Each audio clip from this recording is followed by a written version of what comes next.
Welcome back, everybody, to the 2017 Pokemon Video Game Regional Championships here in Portland, Oregon. My name is Dweehaw, and this is the last round.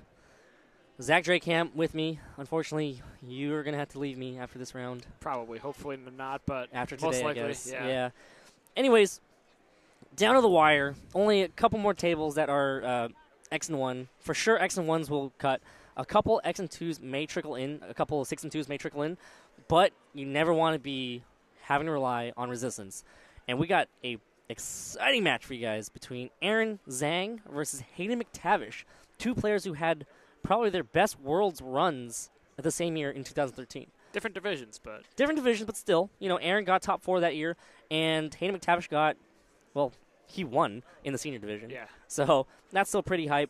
Aaron, we've seen both these players on stream already. Aaron running the Drifblim, Tapu Lele, Garchomp, Kartana, Arcanine, and Metagross. Hayden running the Marowak, Mandibuzz, Snorlax, Kartana, Tapu Fini, and Garchomp. So, oh boy.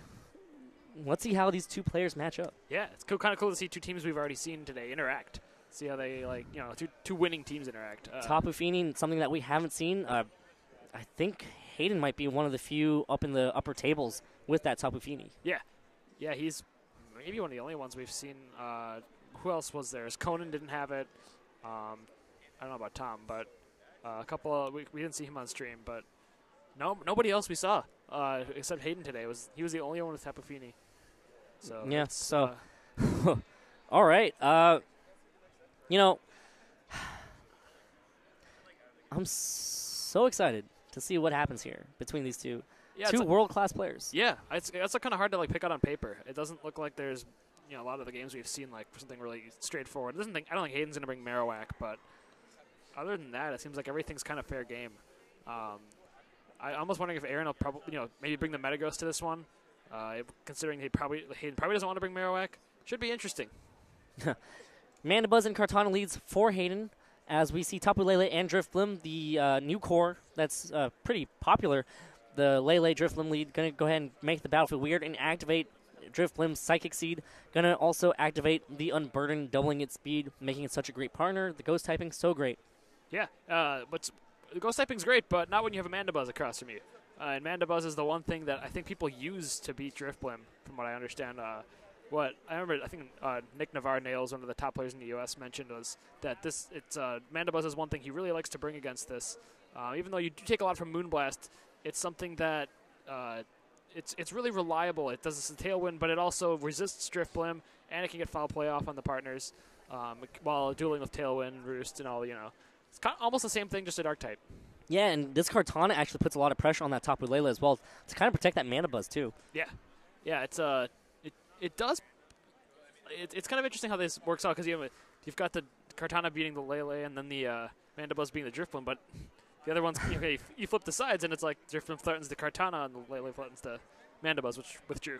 Yeah, and we do see Tapu Lele protect the Misty Terrain, now going to protect the Kartana from getting burned from a possible Willows, but instead Aaron using this turn to use that Drifblim to set up a Tailwind, and now Kartana going straight for a Z move here, going to go ahead and target down the Tapu Lele with a Bloom Doom. Yeah, we saw this the other game. It was very powerful. There's no Intimidate on it. And let's see what happens. Would have really enjoyed to see a substitute. We've already seen substitute from Hayden on stream. That would have been a great turn to set it up. But yeah, still some chip damage onto this Tapu Lele. So you can't complain. But now this Kartana's heavily threatened. Yeah, Kartana's under a lot of pressure here. It helps that he brought Fini in. It does give it a chance to, at least kind of chip at things. It doesn't really do much. It's not going to threaten anything directly. I don't think there's any pressure for Aaron to switch anything out here, but Hayden does put himself in a position where he's not in a terrible position. He can't get burned now. There's with Tapu Fini's mist on the field. That's always nice. Yeah, and that's something that Kartana's probably worried about, seeing that Drifblim. So only thing really threatening it is a double attack. He doesn't need to worry about the doesn't have to worry about the burn, and he can protect to nullify a double attack, and it's not like Fini's worried about being double attacked. So from Hayden's perspective, not all that bad, and from Aaron's perspective, kind of go for either way, and Hayden does go for the safe route. Kartana detects itself, does not want to get KO just yet. Drifloom goes for a Shadow Ball into that Kartana. Is that a double into that Protect? Lele goes for a Moonblast into that Protect as well. Great call as Tapu Fini takes his turn to set up a Calm Mind. Going to boost special defense and special attack by one stage. More of a setup Tapu Fini here. Yeah, definitely. And I think that plays into Hayden's favor. The Kartana protecting right there. Aaron's play makes sense. If Kartana doesn't protect, it's a very good play for Aaron. But Kartana does protect, and Hayden gains a lot of momentum there. It could end up that chipping that he was going to do with Tapu Fini might turn into chunking. And he probably can you can actually probably take out Tapu Lele now with Moonblast. Yeah, and, Hayden was really worried. Aaron was really worried about that Kartana possibly picking up a KO on that Tapu Lele. So, not surprised that he decided to try to double up into that slot at all. Yeah, it's pretty threatening. Yeah, and Hayden wanted to just pick up another option to be able to knock out the Lele, and that does it. That'll definitely take care of it. And now maybe Lele needs to switch, and he has to worry about terrains again. Ooh, Kartana goes for a second Detect, but unfortunately it fails. Now Drifloom goes for the Shadow Ball on that Kartana. It is not enough to pick up the KO. Gets a special defense drop. I mean, that's going to drop it by like 1 or 2 points, if anything, because of that super low special defense, and that Moonblast definitely enough to pick up the KO on Kartana. Paper thin special defenses, and now Tapu Fini gets to go. Is it going to go for another Calm Mind, or is it just going to go on the offensive? Go straight for the Moonblast here. Going to go ahead and target down the Tapu Lele. That might be enough to pick up the KO. Oh, no, wow. Hangs on, but does get a special attack drop, making that Tapu Lele a lot less threatening. Yeah, it's kind of surprising that it's going to be a really bulky Tapu Lele, especially a +1 in Misty Terrain. That should have done a lot more damage, you would think, but Tapu Lele definitely invested. It was trained in to take those hits a lot better. A bit more bulky than the other variants that we've seen. Yes. Yeah, it's much more bulky. We saw that like Life Orb taunt. We've seen Life Orb like Scott's where it was just really fast Life Orb. This one's not the case. I mean, this is a good opportunity to be able to send in Mandibuzz to match Tailwinds as well. Yeah. And activate the Misty Seed. Yeah, it could be good here. He dropped the special attack of Lele, so that should help out. And he can't get burned, so that's another plus. Misty Seed comes on, and yeah, I guess he is down a Pokemon, but he does have Tapu Lele back against the wall, and Mandibuzz here does threaten the Drifblim. And we saw, I guess we only saw the Kartana and the Mandibuzz, so we don't know the Pokemon in the back of either one, or the one for Hayden or the two for Aaron yet. So I guess Hayden probably wants to get to that pretty soon here. Let's not forget that Mandibuzz can be burned because it is not grounded. Oh, that's true. I always forget about the terrains. Yeah, it cannot be burned, or can be burned, and it does affect foul play damage. Foul play is not based on your attack, but the burn does factor into the damage. So. Into the physical damage output, yeah. Which is actually kind of a surprising mechanic, but... Yeah, it's kind of odd considering that, it doesn't factor in your attack. So. Yeah. That's fine, though. I mean, I believe Mandibuzz also has Snarl to weaken special defense as well. Drifloom goes for a Shadow Ball in that Tapu Fini slot. Going to go ahead and pick up a special defense drop as Mandibuzz is now taunted because of that Tapu Lele. As Tapu Fini goes for a Muddy Water. Tapu Lele dodges it, though. And it is going to connect on the Drifloom here, but thanks to that special defense boost, not taking it that bad at all. Mandibuzz goes for the Snarl here, connects onto Tapu Lele and Drifloom. Tapu Lele now at 2 stages of decreased special attack. Not very threatening at all. Going to drop Drifloom special attack as well. The Tailwind on Aaron's side does peter out, but he can easily just set it up again. Yeah, he can set up again here. Attack with Lele. Maybe just, let it go away. Or Hayden can keep it around by snarling one more turn, make it do nothing. Maybe it's fodder for later. It's weird situation. I don't know what this game state really like. It turned into something that's just kind of, they're kind of like poking each other. It's not really any... You've become confused. Yeah.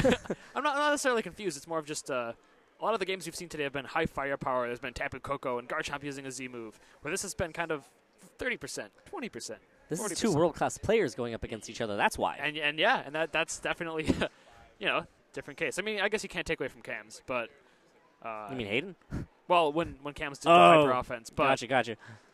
Turns out he went X2, and these people are X1. So. Garchomp switching in for that Tapu Lele. Aaron going to keep... Oh! Drifloom going for that Destiny Bond right here. Going to try to take the attacker with it. We'll see if it pays off. Tapu Fini goes for a Moonblast in that Drifloom slot. Is it going to be enough to KO it? It is not. Mandibuzz goes for a Snarl. Drifloom avoids it! Drifloom avoids the Snarl. Not just yet. I'm actually not sure if that would have mattered, though. It would have been close as to whether or not I picked up the KO. I don't think it would have. I don't think so either. Looking at last turn, plus it had the seed activate, correct? Yeah, it did. So in that case, I don't know if that would have mattered, but it would have come close, and Unfortunate for Aaron. He really wanted that Drifblim to get knocked out. Yeah, well, he does get a chance to tailwind now. Did the Mandabuzz's taunt wear off? I think is one more turn. Mandabuzz still has one more turn. Yeah, one more turn of taunt left, so he can tailwind up here, but he could be countered by it later if he does. So interesting situation. Garchomp could go for the Z move on the Feeny. If it hits that, probably knocks it down, 60-70% depending on how it's trained. Mandabuzz, you can't tailwind, so it's got a snarl or foul play. And Drifblim now setting up the tailwind and trying to set up the team for the rest of the game here.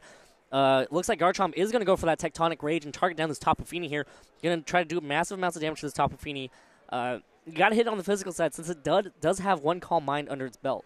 Yeah, and it does have Calm Mind under its belt, but his special attack obviously isn't affected after the drop. But let's see how this one goes. How much it does to it. Should be a little over half.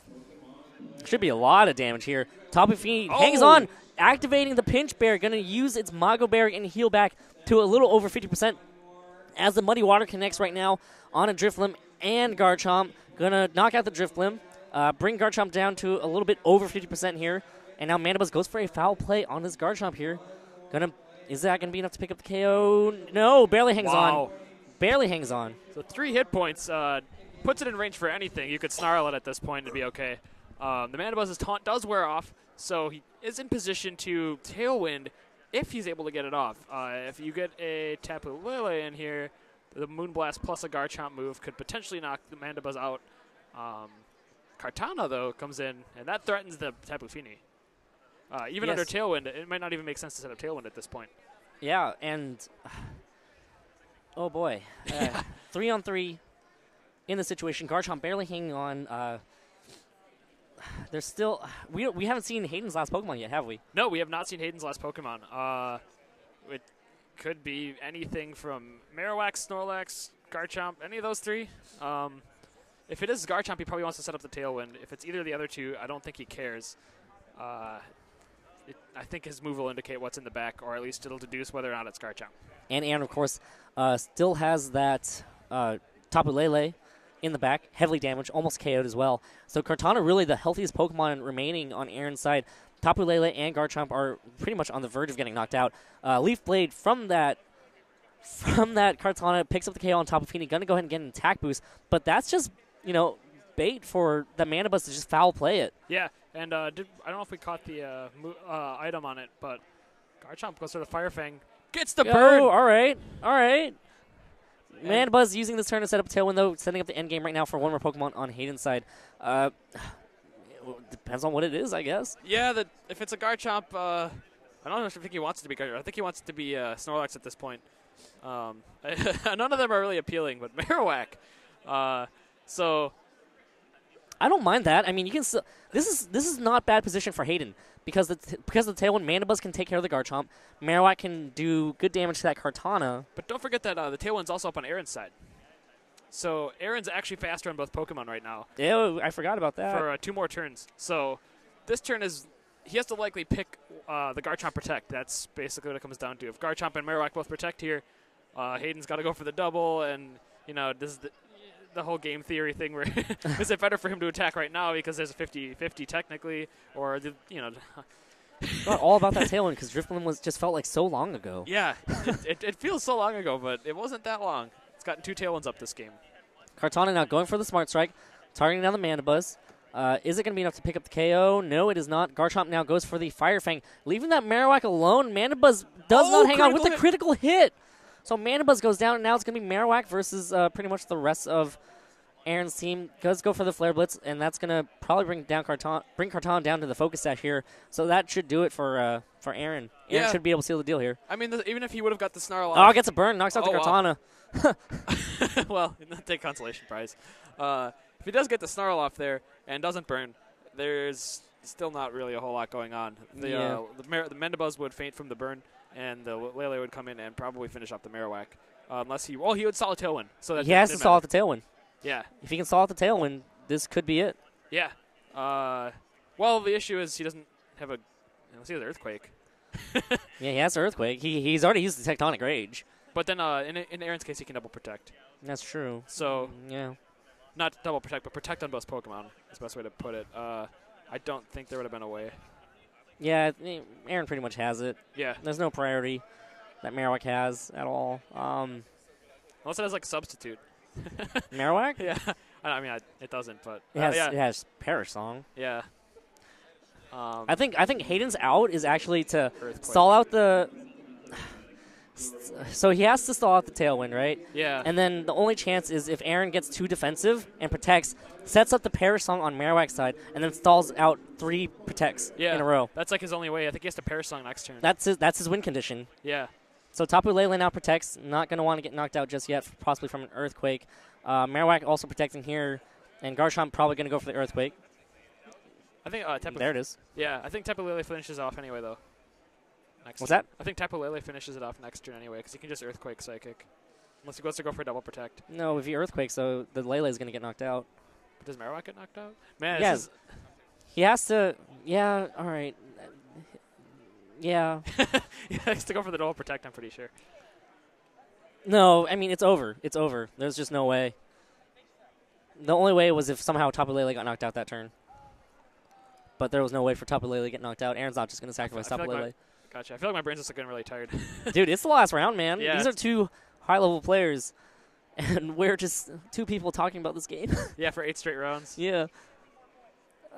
So it's, I'm pretty sure Aaron has it.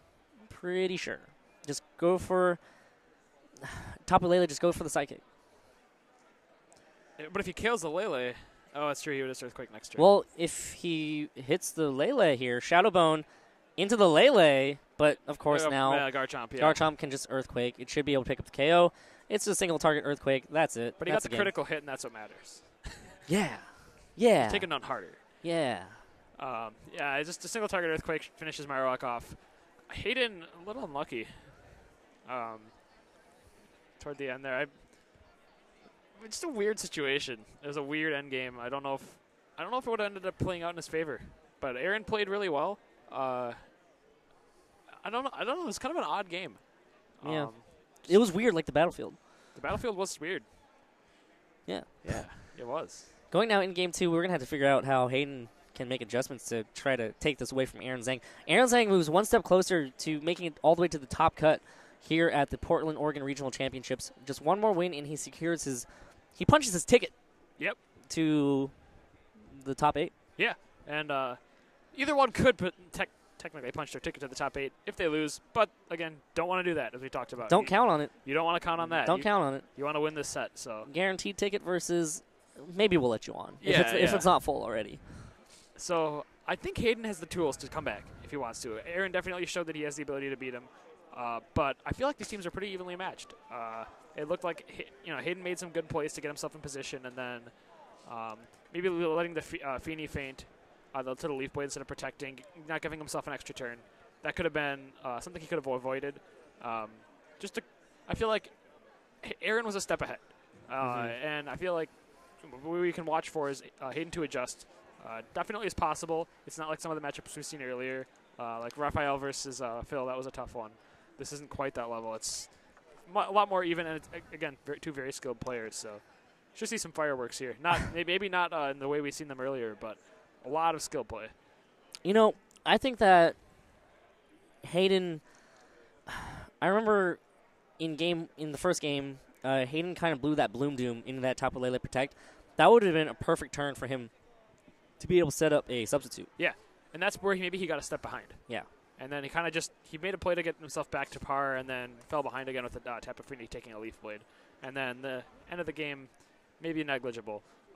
So I think if he plays him, to his finding a play as a substitute, maybe saving that Bloom Boom for a little later, or playing it correctly. He has his way to get back into this, and I think Aaron just played better last game overall. We'll have to see what adjustments Hayden decides to make here. It was still pretty close. It came down to the wire. Just Hayden couldn't seal the deal. And now here we are, game 2 of the last round between Hayden McTavish and Aaron Zheng. Tapu Fini and Mandibuzz leads. Going to go ahead and activate that Misty Seed. Drift Beam, Tapu Lele. The battle of which terrain is better And which seed user is better between Drifblim, Mandibuzz, Tapu Fini versus Tapu Lele? Yeah. I guess we get the both seeds. Both seeds right activate, away. yeah. It's kind of fun. I think it's you got 2 of the Tailwind setters and 2 of the Tapus, and hey, let's see who's better. It's interesting combinations here. Aaron's is obviously the more popular right now. I think the Mandibuzz, I don't know if it was ever super popular, but it had its day. Mandibuzz Fini. It's got a lot of staying power, though, because does. one thing that Mandibuzz does have access to is Roost. Yeah. It's unlike Drifblim. Drifblim, pretty cool with that Destiny Bond tech, but it just didn't pay off last time. Yeah, it doesn't have the recovery. That's the one downside. And the Mandibuzz having the recovery and the Snarl, the other thing that Drifblim does not have. It's not a special way to stop special moves. It gets access to Will-O-Wisp, but it's not as reliable, especially against Fini, which can set its terrain and prevent that from happening. So in this matchup, I definitely like the Mandibuzz Fini a little bit more, but there are ways you can circumvent it, especially with the other 2 Pokemon on the team around it. Drifblim going to activate the Tailwind here, going to boost Aaron's Pokemon speed by 2 times as much. Now the Moonblast from Tapu Lele connects onto the Mandibuzz, not enough to pick up the KO thanks to that Misty Seed, boosting that special defense. As Tapu Fini uses his turn to set up a Calm Mind, Mandibuzz probably going to follow suit and match the Tailwind, I believe. Maybe? I think so. Or maybe just straight up go for a Snarl. That actually be a good move to use too. And yep, Mandibuzz does go for the Snarl, going to try to weaken the special attack on Drifblim and Tapu Lele, which is pretty big. Yeah. And looking at the calc from last game, it had 33 HP. It did exactly 33 right here. 32. Oh, 32. 32. I'm sorry. It could have survived last time. Yeah, it could have by 1 HP, and we would have had quite the hype. Alternative timelines. Yeah. Alternate timelines. But at this point, Tapu Lele can Moonblast the Mandibuzz, knock it out, and get an early 3-4 lead if it doesn't switch here. It would remove the seed, which definitely is not something that Hayden wants at this point. So Aaron's got a good position, and he's able to pressure Hayden. Hayden does have the Tapu Fini set up to do some damage, but as proven last time, Tapu Lele is pretty bulky. Takes those Moonblasts and Muddy Waters pretty well. So Hayden can spread around some damage here, so maybe switch Mandibuzz. But it's kind of risky, even with the Snarl. Drifblim now going for the Shadow Ball. Going to go ahead and target down the Mandibuzz here. Not very effective, but just trying to get a little bit of chip damage. Maybe a switch was possible. Tapu Lele goes for the Moonblast. Going to hit this Mandibuzz. Just extra insurance to make sure that Mandibuzz gets KO'd. Now Tapu Fini does have a chance to set up another Calm Mind if it really wants to, or just go straight up on the offensive. What does Tapu Fini decide to do? Goes for the Moonblast instead. Going to go ahead and target down the Tapu Lele. I believe that Tapu Lele should be able to hang on. Tapu Fini just not having enough firepower despite that 1 stage of increased special attack. Yeah, that was very weak. I mean, we've seen it the other time too. Very weak despite being +1 and it's in its own terrain. It's kind of strange. Well, the Misty Terrain doesn't actually boost Fairy type attacks. That's the one strange thing about Fairy Terrain. I feel like I'm gonna get roasted for this one. That and the Mandibuzz not being able to get was able to get burned the other time. So yeah, I own up to that. I have not played enough. No, it's fine, man. Format Terrains. Yeah, terrains are something that we never expected back in 2012. Yeah, no, I haven't played up enough with it to know how much it boosts. So or what it does boost rather. But like I know Grassy Terrain, that's one thing, and like Psychic Terrain, it boosts the Psychic move, but the one terrain that doesn't is the Misty Terrain. Yeah, man. So Marowak coming in, this could make it a little more offensive. Could knock out either Pokemon with a Shadow Bone, and Tapu Fini pressuring the switch. It does throw up Muddy Waters, throws out Moonblasts. Kind of difficult to get anything in here. And I don't know if you exactly want to be switching Kartana in on any of that. Even if the Shadow Bone plus Muddy Water, it might knock it down really far or knock it out. You don't want to sacrifice that Focus Sash like that either. No, So you might want to throw Lele here, or maybe if you don't want Garchomp. I think you do. But if you don't want Garchomp, assuming he brings the same 4 as last time. Marowak is actually in danger of getting knocked out too. I mean, Drifblim could go for the Shadow Ball, and Tapu Lele could go for a Psychic. The special attacks are dropped, so I'm not exactly sure if Marowak will be able to hang on, but we do see the Shadow Ball connect now. Shadow Ball does a good amount of damage to that Marowak. As Tapu Lele goes for a Psychic into that Marowak, no protects from Hayden's side. Is that enough to pick up the KO? It is enough to pick up the KO. Unfortunate for Hayden, thought his Marowak could hang in there, but now this Tapu Fini does get to attack. Tapu Fini now goes for a Muddy Water here. But, if that was a protect on that Marowak slot, that would have been great for Hayden. Yeah. I don't know why he didn't do it, but, you never know. Critical hit probably didn't matter. It probably did not matter at all. But, yeah, I don't know. I don't think the Drifblim's going to go down to anything. He probably has Kartana here. Aaron's side definitely is Kartana. Is there any way for Hayden to shut this down? I'm not quite sure. I don't know. It's tough. You know, you really needed that. You really wanted to maintain that Marowak. I mean, that protect would have just swung so much offensive momentum away from Aaron to the fact that you just doubled into a protect. Yeah, and that if he would have been able to protect it and not get into the position where he is here, where I mean, he would have been pretty safe with Marowak if he would have been able to knock out the Tapu Lele and keep the Marowak alive. Even if the Garchomp came in, you still got Feeny with Moonblast there. I don't know. I'm not sure I like that play, but not protecting the Marowak. I guess he maybe was going for a read, but it wasn't the read he needed to make. Just didn't quite pay off. Yeah. It's unfortunate to see that, but you know, you are, if you're Hayden, you're still going up against Aaron Zheng, world-class player, but of course Hayden himself is a world-class player as well. We saw him play exceptionally well. I already forgot who he played earlier. Kartana detecting, not going to want to get hit by a Shadow Ball here. And Kartana going for the Leaf Blade onto that Tapu Fini. Can Tapu Fini hang on? Oh. It does hang on. And now activating that berry, going to heal back to about 75% of its hit points. And now Tapu Fini gets to go for an attack. Tapu Fini goes for the Moonblast, going to target down what I believe is going to be the Drift Blim. Okay, not quite enough to pick up the KO. Does get a special attack drop as the Tailwind does peter out. So at this point, I think he loses. They can set up Tailwind, protect the Kartana, and then win the game. Kartana doesn't even necessarily need to protect, but if he does want to do, I don't know, he might not even need to protect. He might be able to just go for the Leaf Blade, ensure that Fini doesn't do anything. Hayden's Kartana might attack the Kartana in worst case scenario of an air inside, and Driftbloom sets up Tailwind, and then they go home from there. A Tailwind, I mean, yeah, it just looks so difficult because Driftbloom's Shadow Ball will do pretty decent damage. Yeah. Well, no, not here. It won't. It's -2. Oh yeah. Snarl and That's Moonblast true. drop. So. All right, gonna use this turn to set up a substitute here, possibly trying to set up for the end game if Hayden sees something. As Kartana goes for a Leaf Blade on Tapu Fini, Tapu Fini gets knocked out, and now it's Kartana hiding behind a substitute versus Kartana with a Focus Sash intact.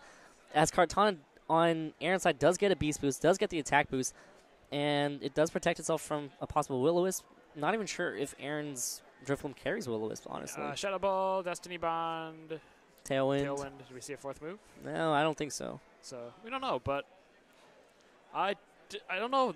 Hayden's thrown away 2 Pokemon now without, he could have a chance to stall out the game a little longer and protect, and it might have been his win con, but he threw away the Marowak and then threw away the Fini there, and I don't know. I don't know if it would have mattered at the last one, but the first one probably makes a difference.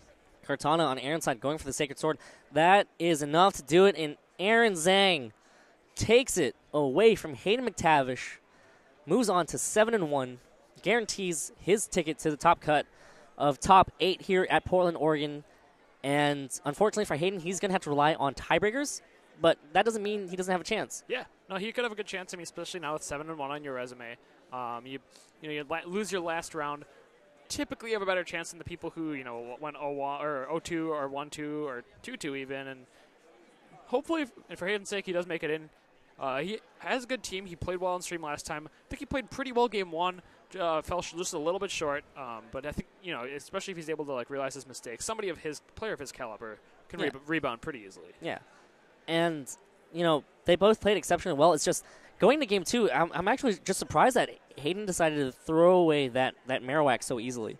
Yeah, I guess sometimes you want to make that read, if the Marowak ends up getting the attack off and that isn't attacked, then hey. It pays big dividends. Aaron loses either Lele or Drift Blim, and now the game is an entirely different setup. So maybe he thought the risk there was worth it, and if it paid off, he maybe wins the game off of it. But if he doesn't, he loses, or he gets him in a really, really compromising spot. So unfortunately, it went the wrong way for him, and you learn. Hopefully, he moves on and gets another chance at this. Yeah, that's it for round 8 here. Yeah. Aaron played well. Hayden played well. It was a good game. Both teams played hard. Yeah. And it's just Aaron takes it, moves on to X&1. Congratulations 7-1. Congratulations to Aaron. Played exceptionally well. I forgot who he lost to. I don't remember who he lost to. But, Aaron proving that he is a skilled player, defeating that team matchup between him versus Thomas Nishimura in the earlier rounds. And then, you said it earlier, Mandibuzz kind of deals with the Tapu Lele drifting leads, but hey, Aaron proved you wrong. No, yeah, and you can get around it, and it's possible. And Aaron, I think both times Aaron I saw something that Aaron could lose to, and he just goes up and wins the game. So no big deal, right? Obviously there's a reason he's in cut and playing, and I'm sitting here talking. So yeah, he's a heck of a player, and it's been a pleasure to stream him twice and see him win twice. It made me eat crow both times. So. We're going to go ahead and take a break. We're going to wait for the rest of round 8 to finish here at Portland, Oregon. But we're going to come back, and we're going to wrap up the day once the rest of the round finishes, once we get the top 8. We'll do a little bit of a sort of breakdown of the bracket for you guys. So stay tuned. More to come from Portland, Oregon.